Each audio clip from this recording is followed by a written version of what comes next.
हमारे चैनल को सब्सक्राइब करने के लिए सब्सक्राइब के रेड बटन पर क्लिक करें और इसके साथ बेल बटन पर भी क्लिक कर दें ताकि हमारी हर नई वीडियो फौरी आप तक पहुंच सके। अस्सलाम वालेकुम वरहमतुल्लाहि वबरकातुहू। व्यूअर्स, हकीम मोहम्मद इमरान कबो आपकी खिदमत में हाजिर है। व्यूअर, बेशुमार आज से पहले चैनलों वाले ने मेरे इस नुस्खे की कॉपी की है। बेशुमार यूट्यूब पे, व्हाट्सएप पे, फेसबुक पे, वेबसाइटों पे, हर जगह मेरे इस नुस्खे की कॉपी चली है। ये नुस्खा आज से तकरीबन 7-8 साल पहले या 10 साल पहले जब मैंने वेबसाइट फेसबुक नई नई ज्वाइन की थी, उस वक़्त मैंने ये लिख के उस पर शेयर किया था और उसके बाद बेशुमार लोगों ने इसको चलाया। ये इंतहाई नुस्खा कामयाब है और मुजरब है।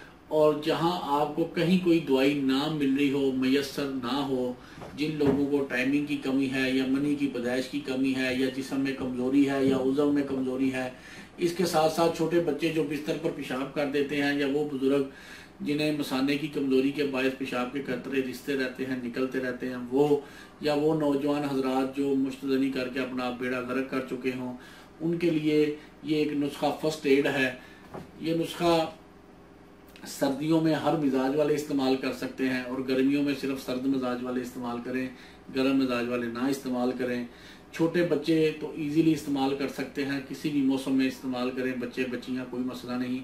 वो मेरी माएँ बहनें बेटियां जो बच्चों की वलादत के बाद 2 माह बाद 3 माह बाद जिस्मानी कमज़ोरी का शिकार हो जाती हैं, बच्चों को पिलाने के लिए दूध कम आता है, ये नुस्खा उनके लिए भी बहुत ज़बरदस्त है। जिस्म की ताकतें सारी बहाल हो जाएंगी। ये नुस्खा प्रोटीन का ख़जाना है।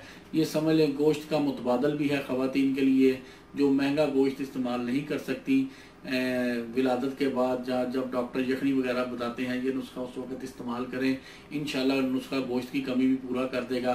ये नुस्खे के छोटा सा नुस्खा, इसके फ़ायदे मैं आपको बता रहा हूँ, आप हैरान भी हो रहे होंगे ये कौन सी ऐसी कुछ जादुई चीज़ है जिसके हकीम साहब इतने फ़ायदे बता रहे हैं।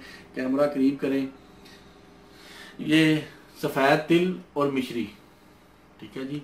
जो शुगर के मरीज़ हैं वो मिश्री ना इस्तेमाल करें, जिन्हें शुगर नहीं वो दोनों चीज़ें बराबर वजन लेके इनको बारीक पीस लें। जो शुगर के मरीज़ है वो मिश्री ना ले, सिर्फ तिल को पीस लें।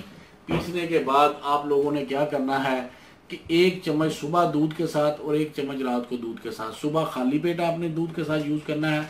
चम्मच जो है वो टेबल स्पून होना चाहिए, बड़ा जो चम्मच होता है चावलों वाला खाने वाला, ठीक है जी। 1 चम्मच दूध के साथ आपने इस्तेमाल करना है और 1 चम्मच आपने रात को सोते वक्त दूध के साथ इस्तेमाल करना है। छोटे बच्चे भी इसी मिकदार में इस्तेमाल कर सकते हैं। इंशाल्लाह जो मैंने ये अमराज बताए हैं ये 20 से 25 दिन के अंदर ये अमराज जड़ से ख़त्म हो जाएंगे। कोई मतलब आपको परेशानी की ज़रूरत नहीं होगी और ये दुनिया के किसी भी खिते में आप इस्तेमाल कर सकते हैं, हर जगह मिलते हैं। ये समझ लें कि देसी तिब का वो फार्मूला है जो आप फर्स्ट एड के तौर पर इस्तेमाल कर लें। तो उम्मीद है ये नुस्खा, ये टोटका आपको पसंद आया होगा। तो अगर ये पसंद आया है तो इसको लाइक और शेयर कर दें, कोई मसला नहीं होगा। अल्लाह ताला आपको और आपके अहले खाना को हर किस्म की बीमारियों से महफूज रखे, आमीन। अस्सलामु अलैकुम वरहमतुल्लाह।